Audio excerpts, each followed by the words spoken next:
Hello, and thank you so much for tuning in. I have a guest with me today, Dr. Kim Bretz. Now, if that name sounds familiar to you, it should. This is actually the third time that Dr. Kim has been on the podcast. And if you're a Missing Link member, then you've also seen her inside our Missing Link program as one of our guest speakers. I love talking to Dr. Kim because she's always up to date with newest research and always has new information on complex topics surrounding gut health. Dr. Kim is a practicing naturopathic doctor with a focus on gut health for over 20 years. Her main area of focus is the microbiota and gastrointestinal health. On this episode, we talk about how neuroplasticity plays a role in gut disorders, and she offers guidance and an understanding of what is happening in our gut when certain symptoms arise.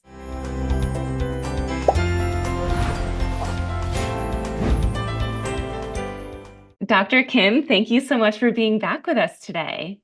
Oh, I am super excited. It's been so great not only to be on the podcast, but also meet with some of your people before. So being able to do this again is super exciting. Yeah, you are one of my favorite people to interview, which is why this is your third time on the podcast, and you've been inside the Missing Link. So I'm really excited to chat with you again. And just so people are aware of how this topic came about. So you were on the Missing Link podcast before, I believe I just looked it up. It was episode 101, where we were talking a lot about the microbiome. And then episode 137, when we were talking more about the brain gut connection. And more recently, we were talking over on Instagram and you shared something about neuroplasticity and how it can relate to the gut and different perspectives. And we haven't talked about that. And I'm a huge fan of neuroplasticity, but in a very different realm, Right. more for Yes. muscle and strengthening and whatnot. So we've got some exciting information to get into. But before we do, can I ask you a question from my interview deck? This always makes me super nervous, but yes. Awesome. Okay. So I really only have 5 cards left, but I'm going to shuffle them anyways. All right. Your question is, what would you do with an extra hour in a day? Well, and I've actually made my life that I don't feel like it's overburdened and super busy necessarily. So I'm pretty fortunate within that. I would probably read more things about the gut, quite honestly, because I do feel like I get the time for movement, I get the time for food. I actually sleep, which as a very, very perimenopausal woman, I'm super excited about. So I love looking at the research, and I would probably just do more of it and be that annoying person at a dinner party who's spouting off crazier information at this point. I love that. And you work in such an interesting field where there is constant research coming out on just Oh, in so many different avenues. right. And it's interesting because with what we talked about within the gut brain connection previously, like this whole topic about neuroplasticity and visceral sensitivity and like all of these sorts of things, we've just expanded our knowledge so much in this area. It feels like you just can't keep up anymore, which is probably why my answer is what it is. And it's so fascinating. And I think it's so relevant to so many people. It's quite amazing.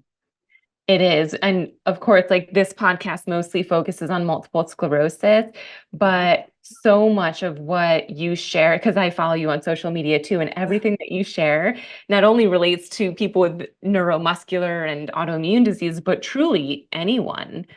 Well, and when we look at the numbers within multiple sclerosis, we know up to 65% of individuals have gastrointestinal issues.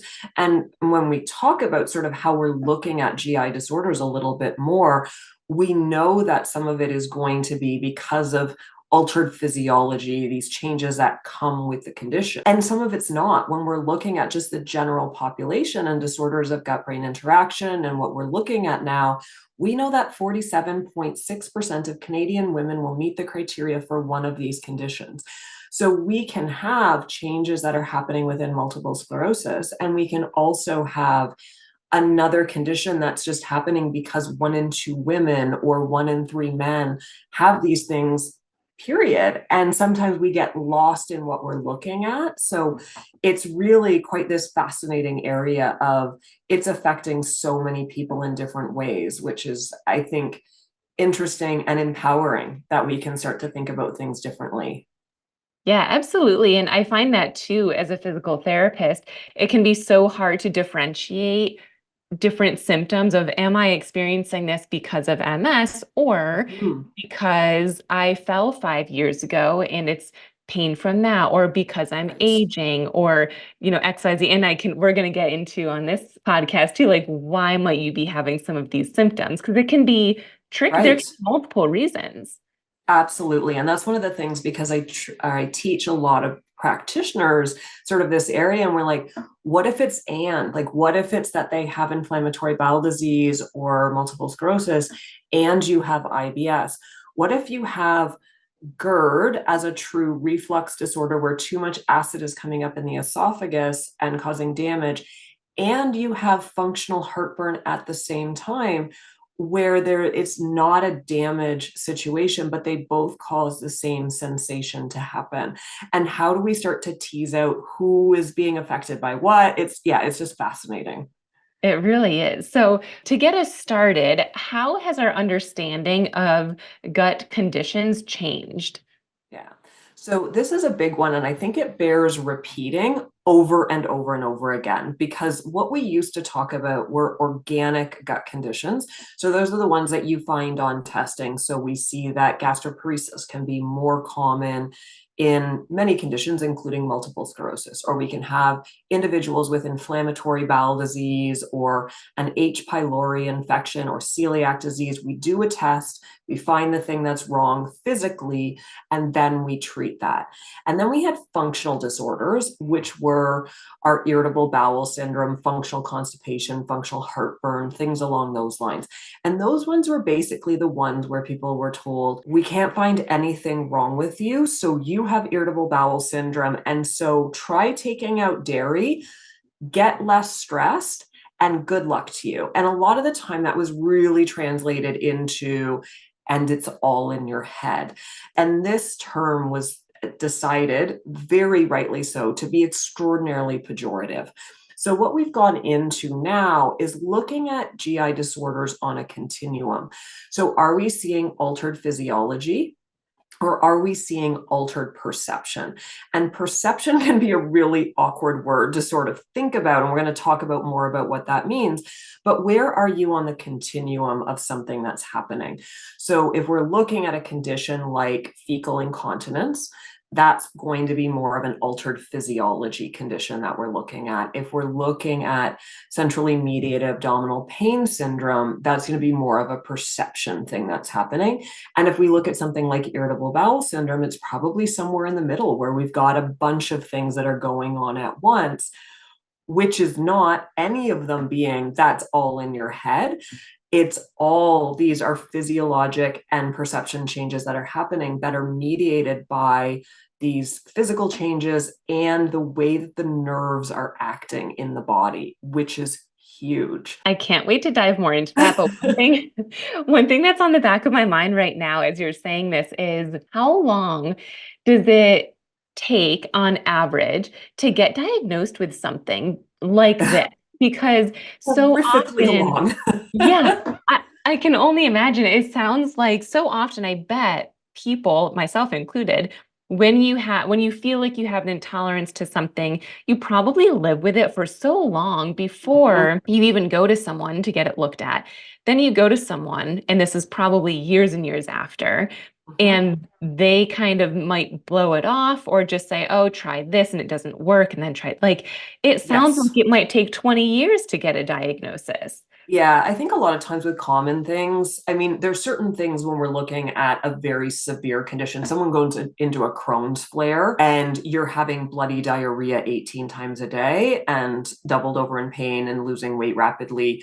In those sort of textbook scenarios, it's going to be pretty quick. But when we're looking at the vast majority of other things in GI disorders, at 7 years is often a number that we're looking at. In certain things, when we're talking about, even when I mentioned that GERD, where we've got our gastroesophageal reflux disease, where we've got actual damage in the esophagus that they see on an endoscopy, and compare that to functional heartburn, I don't often see the testing being done to prove that it's functional heartburn in some patients ever. So it's this sort of scenario where sometimes people are just floundering their way through, which makes it super likely that people are going to be grasping at straws for anything to make them feel better.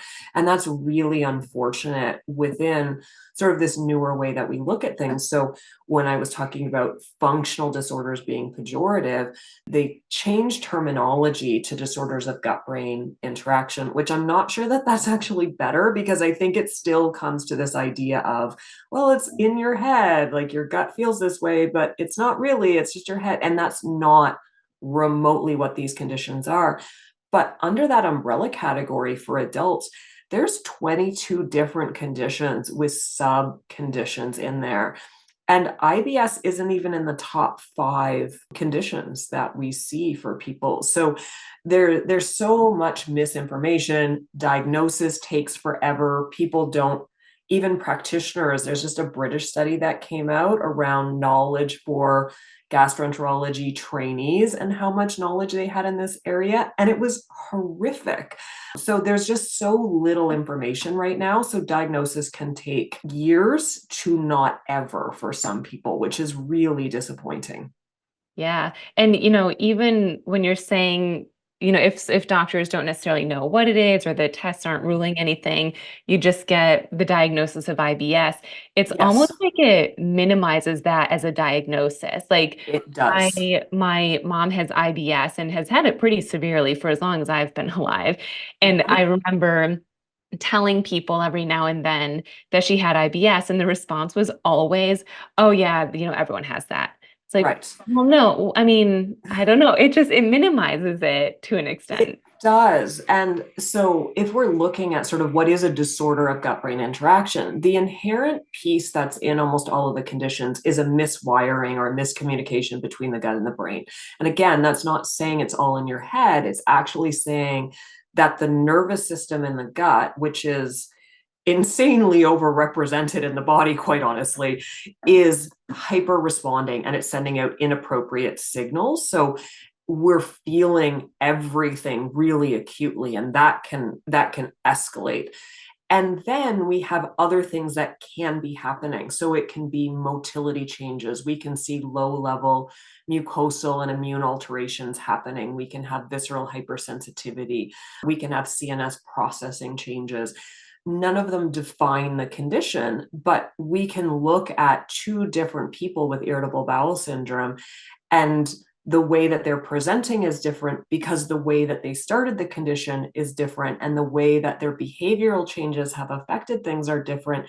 And we can't treat those 2 people the same way.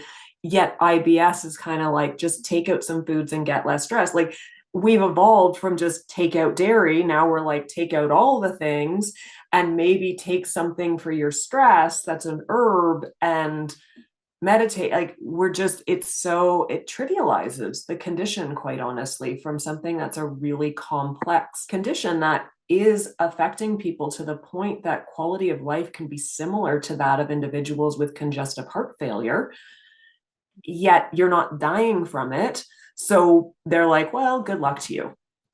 Right, right. So as there's a lot of confusion around IBS, I feel like there's also a lot of confusion around things like bloating and distension and heartburn. Yeah. Can you So, help us? Yeah, help us understand all that and those conditions. well, and all of this together, and I'll bring in IBS with this as well, is this miswiring that happens. And it can happen for many reasons, but this miswiring that happens starts something called sensitization.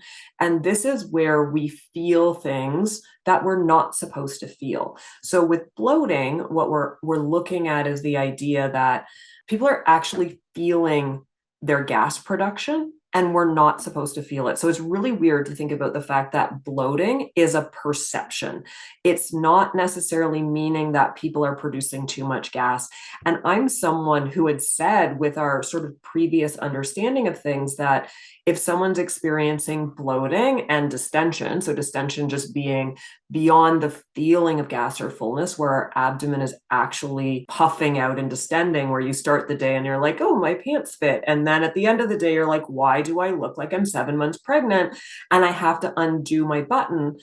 So I had the assumption, because that's what was talked about, is those individuals were producing too much gas. The food that they were eating, their microorganisms that were fermenting, they were producing more gas than everyone else.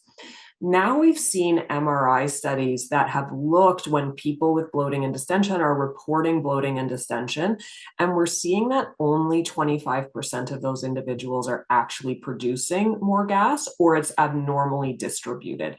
And some of that's going to be because they're constipated, and a very small number because they're actually producing more gas. And so it became this question of, if they're not producing more gas, then what are they feeling?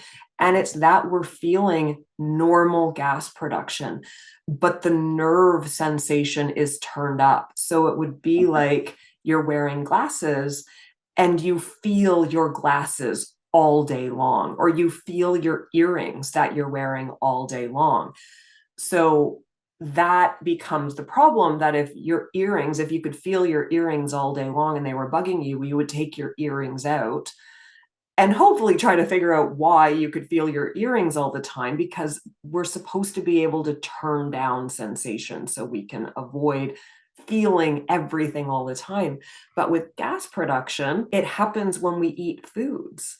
And so we can see that we've got this perception issue, and then it can move from there. We can start to see that we get visceral hypersensitivity, where we start not only just to sense things that we're not supposed to sense, we're actually turning up the volume on pain. So now normal stimuli not only are there, but they can become acutely painful. And eventually we start disinhibiting pain. So we can just feel pain all the time when we're not supposed to. And it's not in response to anything that should be eliciting pain in those scenarios. So when it comes to bloating and distension, is it a combination of sensing it happening, but then there's also that physical component where we do have to unbutton our pants, like that literally Right. is extending? Like, And what's that all about? kind of. So we've got two scenarios. One is that some people, like there is that minority of people who are absolutely producing more gas. And we can actually see that in some individuals with gastroparesis, where there is a slowdown. So some percentage of people will have that happening. But we can actually get physical changes that happen in response to the stress of simply feeling something all the time. So when I think about my own way that I react to stress, my shoulders and neck can get really, really tense. And we can see the same thing happen for individuals who have chronic bloating or pain, that you can get muscle tension as well, but it can happen in our diaphragm. And so that's the muscle that sits above our internal organs, above our digestive organs. And normally what happens when we eat is it's supposed to relax. And when it relaxes, it feels kind of weird, but when it relaxes, it kind of floats up towards your chin. And so that makes more space in the abdomen. And then at the same time, what is supposed to happen is our abdominal muscles contract and they move towards our spine. So we go up to make more space, and our abdomen contracts in so that we're holding everything in, because there's no bony structure to keep it there. So the muscles act, and that's what's supposed to happen. But we can see for a lot of people who have distension, we get something called abdominophrenic dyssynergia. And so what happens is the abdominal wall muscles start to relax now, and the diaphragm is kind of stressed and it contracts. And when it contracts, it pushes down on our internal organs. So now when we eat, we take in food volume, we take in liquid volume, our bacteria start eating stuff and producing gases. And so all of that is happening in a smaller area. And as the abdominal wall relaxes, which it's not supposed to do, now everything can shift forward. And so it can look like, oh, I'm producing all of this gas. I have proof. I can see it right now. It feels awful. Like, we don't want that. But it's not actually that there's an abnormal amount of gas. It's just shifted down and out at that point. Wow. So theoretically, if someone has a weaker core, would they be more likely to notice these types of symptoms versus someone with a stronger core? I think it's possible. And I also think that training within that, I mean, we talk about diaphragmatic breathing as one of the things within the training portion of things. But I do, and I wonder about it as well, just with age or with pregnancy or with different things, that if there has been more of a laxity, I haven't seen proof around that, but it is one of the things that I think about myself. Yeah. I mean, I have lots of clients that I've worked with one-on-one on core exercises. And after, several months of doing this, they report to me that their pelvic floor function, their incontinence is better. And they didn't even tell me that that was a symptom they had in the beginning. Right. So, Absolutely. Yeah, no, it's one of those sort of huge things within this, and where we start to recognize that if we're treating everything like it's a physical thing, that's probably not going to be enough. If we're treating everything like it's a perception thing, it's probably not going to be enough. It's probably going to be a combination of looking at this all together. So we really see all of these changes within this sensitization, and visceral hypersensitivity can be huge. wow. So this is a question I've been dying to ask you. How does neuroplasticity play a role in our gut? Yeah. So when we're thinking about neuroplasticity and that ability of the brain and the nervous system to reorganize itself to form new neural connections, we absolutely think about this in so many different conditions, but we can see it within sensitization. We can also see it within the treatment, which is amazing, but we can see it within sensitization. And so this is one of the things that we think about within irritable bowel syndrome. And one of the bigger ones that I think about quite a lot is post-infectious irritable bowel syndrome. And I feel like we might have talked about this previously, but this idea that we can have a massive gastroenteritis or a GI infection, and that can lead to people ending up with a condition like irritable bowel syndrome after that fact. So we've got this massive infection, and we've got, so all of our good bacteria are being overwhelmed by the bad bacteria, and the body has to fight off this infection. And that can be things like E. coli or Campylobacter salmonella, all of these different things. And then we have inflammation, and inflammation is appropriate in the scenario of trying to get rid of the infection. But we see changes are happening. We're getting mucosal changes and immune changes that are happening, and all of this sort of stuff happens. And then it's supposed to go away. But we don't always see then that it goes away. And what happens in these types of scenarios is that initially that inflammation that was meant to help heal the tissues from the infection actually changes the nervous system through neuroplasticity, and it allows the symptoms to persist. They don't necessarily persist in the way that we saw them when people originally had the infection, but we can see that persistence happening. And we're seeing that major traumas, overuse of antibiotics. And I mean, sometimes we absolutely need to use antibiotics, but it changes our microorganisms, these big infections, early childhood traumas. There's a lot of things that can kind of set this off.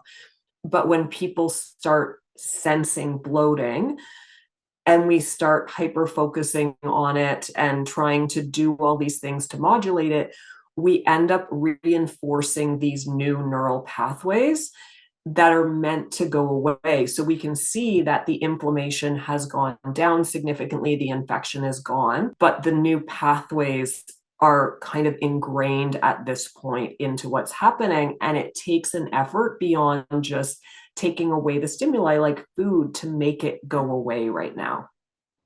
Wow. I mean, I feel like my mind is blown. It makes complete sense because it's the same thing as if we're thinking about strengthening our knee muscles. Like the more Mhm. you strengthen it and do things for it and focus on it, the more likely you'll create a neural pathway that will, or strengthen the neural pathway that's already there so that you Mhm. now have more strength. So it would make sense that it would happen in our gut too. I've just never thought of it in that way.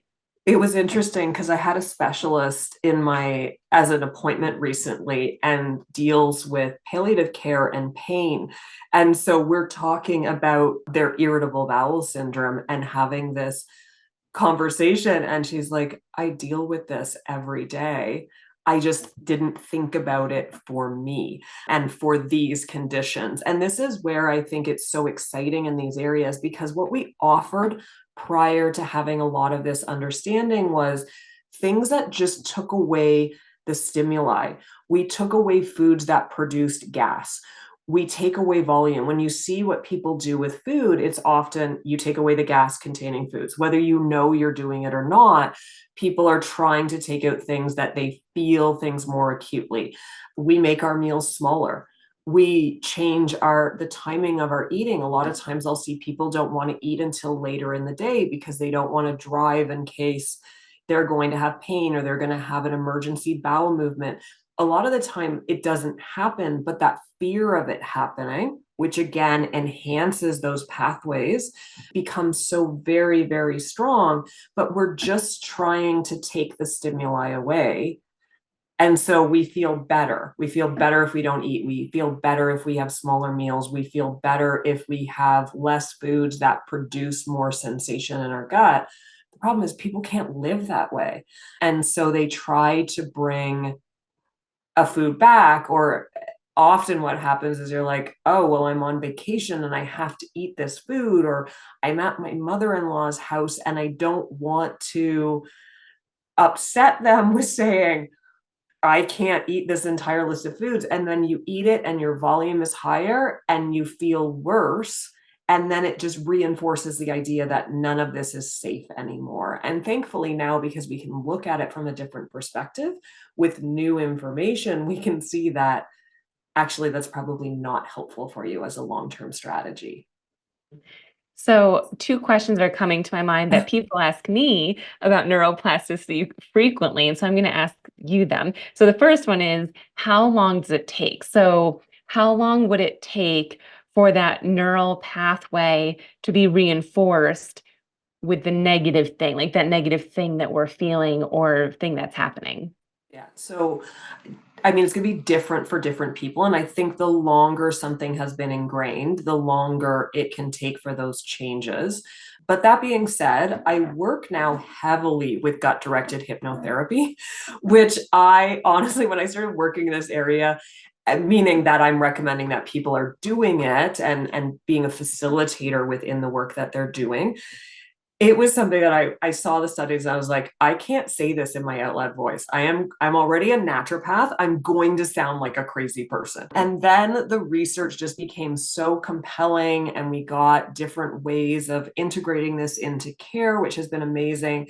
We talk about 4 to 6 weeks is where we start to see more habitual changes that are happening and things where I get people who are saying, like, I'm not thinking about this all the time. I'm not noticing my symptoms all the time.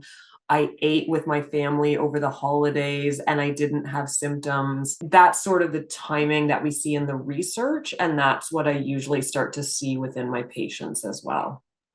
So, 4 to 6 weeks of trying to disengage that neural pathway so that the symptoms don't come Right. around. Right. So, well, specifically in this scenario, working with gut directed hypnotherapy, because we're working with apps now the vast majority of the time.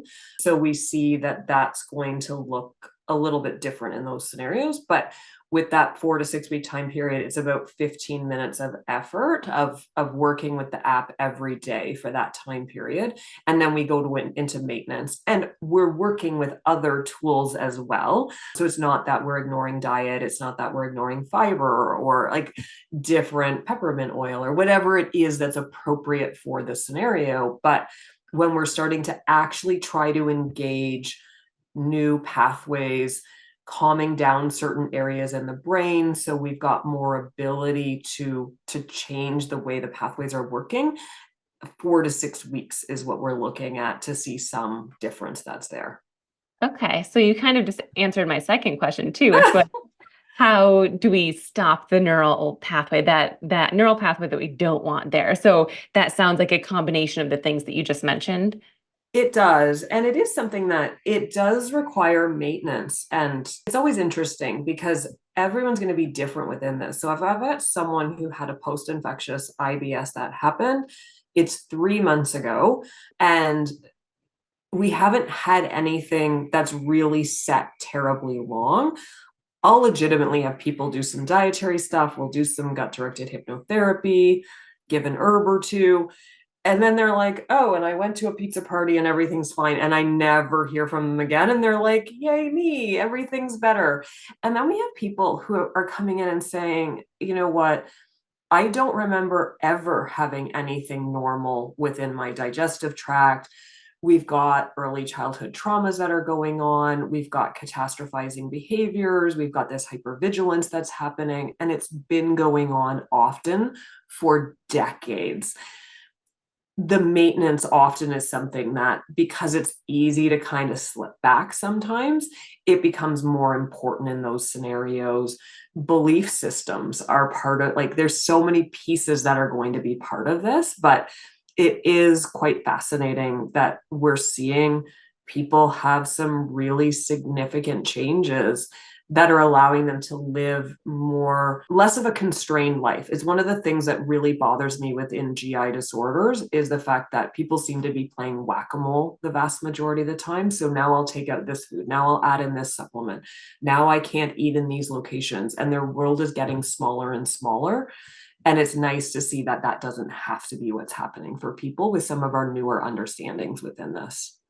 Yeah, and I feel like just the understanding alone of like we knew about the brain gut connection, but I feel like Right. this takes it to the next level. It does. It honestly, and I feel like I was an early adopter within the low FODMAP diet. And I was like, this is amazing, until we saw that people in many cases couldn't easily bring foods back. So we could make them feel better for a period of time. But now we're learning about how disordered and restricted eating patterns over time actually make things worse and sort of enhance these pathways in negative ways, and sort of the problems that we're getting. So yeah, it is. It's I think it's giving a lot more hope, and having more understanding is never bad in my mind. This might be a hard question. I don't mean to put you on the spot, but do you have an analogy that you could share for someone who might be having a hard time understanding this concept of neuroplasticity in the gut? Is there anything that you can share with us so that we can get a visual in our mind of how this is even possible? You know what? And I'm trying to think of something that would really work in this scenario. And what I'm feeling like is going to end up happening is something's going to come to me next week. And then I'm going to come back to you and say, can I just make a little video and you can all send it over to me? Because I'm not going to come up with something really quickly with that idea right now. But I love the idea of thinking of an analogy for that. Yeah, because as you were talking about it, I was trying to think of an analogy and I can't even think of one on the spot either. Yes, yeah. And I feel like I'm very good at coming up with analogies. One of the actually, and I don't know if this is going to be quite right within it, but I'm going to give it a try, because this is something that we think about and talk about, is the idea of what's the difference between having a fire go on as a health issue versus a faulty fire alarm that's happening.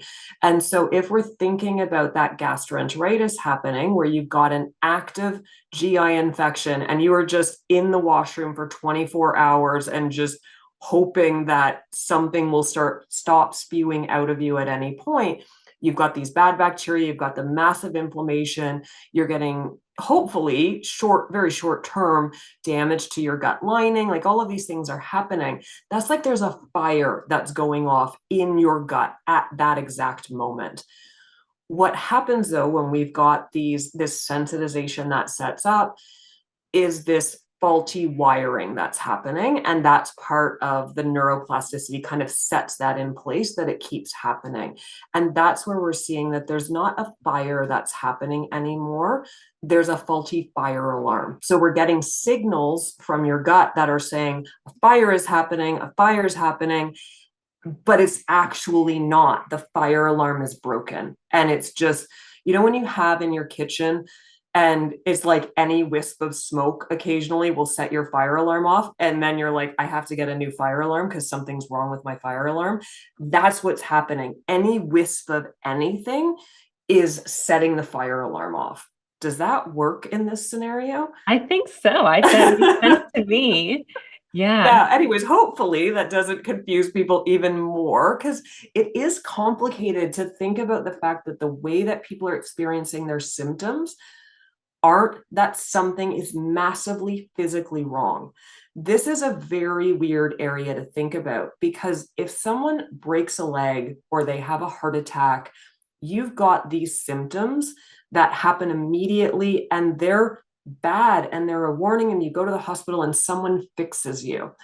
And especially I think about people who've had a heart attack, they'll often say to me, I'm going to eat well forever. I'm not going to drink. I'm going to go on a walk every day. I'm going to do all of the things. And then 6 months later, they're like, yeah, kind of, but you're not feeling your heart anymore. For people with gut issues, and again, 1 in 2 women meet the criteria for these disorders of gut-brain interaction, where it's not something that is life-threatening. It's hugely quality of life-threatening, but it's not sort of this bigger threat, but you're feeling something wrong on a very consistent basis. How do we not think that it's a fire? It gets really hard to differentiate, especially because the more we often try to get rid of the sensations, the more we imprint the sensitization and the turning up the pain and eventually disinhibiting pain in general, that it feels like it's ramping up. And these are people, and when I'm looking to figure out how are we sending people for testing? Like, what do you need done? Are we thinking about a disorder of gut-brain interaction? When I see people who are telling me things like everything bothers me, even water, or every meal seems to bother me, like I can't figure it out anymore. I know that food is a problem, but I don't know what. I'm focused on this all the time. When we're looking at things, and I'll often talk about that statement, like even water bothers me, or it feels like everything can bother me. You've had a colonoscopy, you've had the endoscopy, they can't find anything. I always think about, what is the disease that causes that? Like, we don't have it as a physical alteration. We figured out that it's a faulty fire alarm that's happening. So I feel like that leads perfectly into the next question I had, which was, how do we know if something's a faulty fire alarm versus a real fire? How do we know if it's an allergy or intolerance or something more intense? Like, how do we figure that out? Right. So the first thing is making sure that you're going to a really good practitioner, because there are red flags that as practitioners we're going to be looking for. Are we seeing that you're losing a lot of weight unintentionally? Do you have blood in your stool or black tarry stool? Is there certain levels of pain or family history that mean that we want to test for things? If we've got people that we're thinking it looks like IBS diarrhea type, we need to rule out celiac disease. We need to rule out inflammatory diseases. There's certain things that we have to do first. But when those basic things are done and we're not finding the really big things, then we can actually start looking at this other side of things, even if we want to explore some other stuff in altered physiology as well. So food becomes one of the biggest questions around, is it an allergy? Is it an intolerance? Like, why can't I tolerate this? And we're actually seeing a lot of times that it is just people are sensing digestion. they're sensing the gas that's being produced, they're sensing food moving through their colon, and it's being experienced as pain or bloating or different sorts of things that are inappropriate. And it's been really interesting because gluten, and I can't remember how much we talked about gluten previously, but we see that a lot of people are self-identified as gluten intolerant. When they eat gluten-containing foods, they don't feel good necessarily. And so we've seen a lot of the time that gluten actually isn't the issue. And that's done by giving people food that either doesn't have or does have gluten in it, or it does have fructans in it. And fructans is another component that we see within wheat and rye and barley and grains like that. And then we have food that has neither of those things in them. And people will go through each one of those foods with a washout period in between. And what we've seen is that people react most strongly with their gut-based symptoms to the fructans. Now, fructans are food that the bacteria eat, and they produce gas from that. So we see that as the number one thing that people become symptomatic with. The placebo group is the next one that we see the most symptoms with. So no gluten or fructans. And the gluten-containing food is actually where people react the least. And these studies have been reproduced by different groups. It's consistent that we're seeing that. But even more fascinating, there was another study that was just done maybe a few months ago, looking again at gluten-containing foods. And what they did was they had individuals, same as the previous studies, self-identified as gluten intolerant, but, and again, same as previous, no celiac disease, no wheat allergies that are going on. And so they had 4 groups.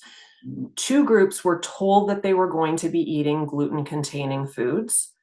Half of those people did eat gluten-containing foods, and the other half didn't get gluten. And then 2 groups were told that they weren't going to be eating gluten. Half didn't get gluten, half did get gluten. So half the people were told what was actually happening, and half the people were told the opposite. The people who had the most symptoms were the people that were told that they were going to be consuming gluten, including the people who didn't eat the gluten. We can get a very strong nocebo effect. If we believe something is going to cause us a problem, it can cause us a problem. And this is where this gets even more complicated within what we're looking at with food. So a lot of the time we are seeing that food can play a part in our symptoms, but it doesn't mean that it's an allergy or an intolerance necessarily. And a lot of the time now, like we've used low FODMAP diets for individuals with irritable bowel syndrome previously, and it is something that I still look at. But now we spend a lot of time first looking at, have people already taken out a lot of foods? Are we seeing disordered eating patterns? We have a condition called ARFID, which is avoidant restrictive food intake disorder, where people with GI disorders will take away foods to avoid their symptoms. It's not because of a body dysmorphia anymore, and try to avoid their symptoms. But we're actually seeing over time, this can exacerbate motility issues, microbiota changes, this visceral hypersensitivity, like it can just make this worse. So we're trying to look at what's going on. Do we see a lot of concurrent mental health disorders or major stressors or psychological triggers that are happening? And so for some people, we'll do still a full elimination while we work on other things. But for a lot of people, it will be that we're working on trying to increase the variety of foods, or we're only doing a modified version of the dietary programs now, because doing the full program for a lot of people could be very detrimental to them. One of the things that I'm super passionate about right now is the idea that I think in natural medicine that there's this idea of do no harm, which I mean, I think is in medicine in general, but there's the idea that medicine can do harm, but food can't. Like just eating healthy could never do harm. And when we're looking at a lot of these restrictive diets, we're actually seeing that it can do harm. And if we're not able as healthcare providers to assess are people appropriate to be doing this, it can do as much or more harm than a medication could for a lot of people. My mind is blown right now. And I feel like I feel like there's 2 ways that someone might be feeling after listening to this episode. One, which is, oh my gosh, now there's so many strategies I can try. and it's a little overwhelming. But another side is for those who are in a place where they feel like they've tried everything, I feel like this Mm. could be a different approach that they hadn't even thought of before. So it actually feels Yes. hopeful to know all this information. And you know what? I think this is the bigger thing that we're trying to bring this together in ways that are more digestible. This is kind of like just throwing all the information at once. And it's so hard because I do a lot of talks and podcasts and things like that. And I'm like, oh my gosh, like this is just a ginormous topic. But the reality is, we're getting more and more information that's coming out about this. And working with practitioners who are trained in these areas, the great thing is you don't have to do it yourself. Like there are people who can help move you through the process of sort of figuring out what's going on. Within these disorders of gut brain interaction, we actually have something called a multidimensional clinical profile that helps us figure out, like, you're diagnosed with IBS, that's great, but what about modifiers within that? So is it something that it came on because of an infection? Is it something that you have a specific kind with it? How is it affecting your quality of life? What's happening mental health wise? Are we seeing other biochemical markers that are an issue? So we can actually funnel people into, okay, here's the things that are the priority for you, as opposed to just saying you have irritable bowel syndrome and everyone with irritable bowel syndrome is equal and you should follow this protocol where you take away all these foods and you take these bucket loads of supplement and then you just meditate on your own and hope for the best at that time. It's just not reasonable within something that's so complex that we're treating everyone like they're the same. Mhm. So, how can people work with you or learn more from you? Because I imagine that probably everyone listening to this episode has more questions for you. So, what can we do to get closer to you? So I live in Canada, which always makes things a little bit challenging for those of us who are not in Canada.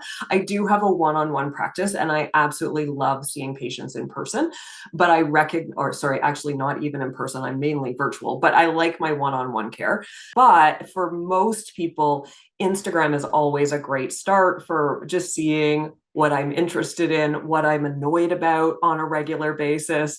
I'm really interested in debunking a lot of the misinformation that's out there, that sort of stuff. But we're really trying to get more information out. So coming up now, basically, we have a public summit. It's from June 10th to June 14th that we have other naturopaths like me who are focused in evidence-based care, but also pelvic physiotherapy and eating disorder-based psychologists, pharmacists who work with probiotics, like just tons of people who are giving a lot of great information in this area. We've got a course to teach practitioners about this as well.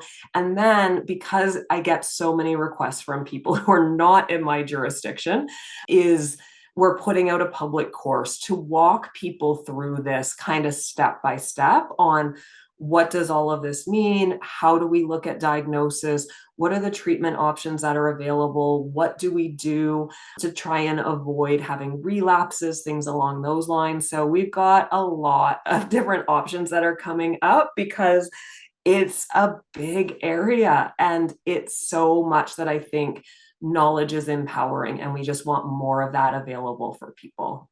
I love that. I'm so happy to hear about the course in particular because we've Yeah. first, gosh, did we first have our very first podcast episode a year or so ago? And Yeah, I I think it was remember. longer. Actually, I think the world kind of compressed, but yeah, it's yes. That's true. I've been saying that lots of things happened a year ago when in reality it was like 3 years ago, and I'm just losing Yes. track of time.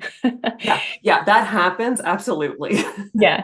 And but whenever it was, I remember thinking like, gosh, I wish she had all of her education and expertise in one area and you didn't have Yes. the course at that time. So Right. I feel like I've been hoping in the back of my mind that you'd create something like this for quite some time now.